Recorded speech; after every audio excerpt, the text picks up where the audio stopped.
All cricketers அந்த காலத்துல இருந்து இந்த காலம் வரைக்கும் கிரிக்கெட் ஆனா காசு வரும், பிளஸ் லாயலாவும் இருப்பாங்க. காசு மட்டும்தான் முதன்மை அப்படிங்கிறது கிடையாது, கண்ட்ரிக்காக விளையாடுறேன் அப்படிங்கறதும் இருக்கும். இங்க பிரான்சைஸுக்கு எப்படின்னு தெரியல, ஆனா எண்ட் ஆஃப் தி டே வந்து பாத்தீங்கன்னா பிசினஸ், அவங்க growth லெவல் வேல்யூ எந்த அளவுக்கு இன்க்ரீஸ் ஆகுது, பர்சனலா நம்மளுக்கு எந்த அளவுக்கு யூஸ்ஃபுல்லா இருக்கு அப்படிங்கிறது எல்லா கிரிக்கெட்டர்ஸும் பார்ப்பாங்க. ஹர்திக் பாண்டியா மும்பை இந்தியன்ஸ்குள்ள, அதாவது பரோடா கிரிக்கெட்டரா இருந்து மும்பை இந்தியன்ஸ்குள்ள வரும்போது வேல்யூ இன்க்ரீஸ் ஆயிருக்கும். அப்புறம் ஆல்ரவுண்டரா அவரோட பெர்ஃபார்மன்ஸ் மும்பை இந்தியன்ஸ்ல ஷைன் ஆக அவரோட லெவல் எங்கேயோ போயிருந்திருக்கும். ஒருத்தவங்க ஆல்ரவுண்டரா நிக்கணுமா இல்ல நான் மேல போகணுமாங்கிறத அவங்க முடிவு பண்ணுவோம். ஹர்திக் பாண்டியா அவர் தான் நிர்ணயிக்கிறாரு. ஜிடிக்கு போனாரு, கப் அடிச்சாரு, அதுக்கு அந்த டீம்ல தான் இருக்கணும் அவசியமும் கிடையாது.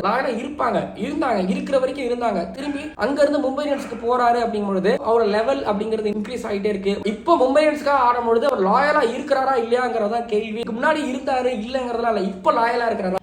எஸ், லாயலா இருக்கிறாரு, சரியா இருக்கிறாரு. ஆனா ஒரு விஷயம், எடுக்கிற முடிவு எல்லாம் தப்பா தான் போய்கிட்டு இருக்கு. அது வந்து கிரிக்கெட்ல பார்ட் அண்ட் பார்சல்.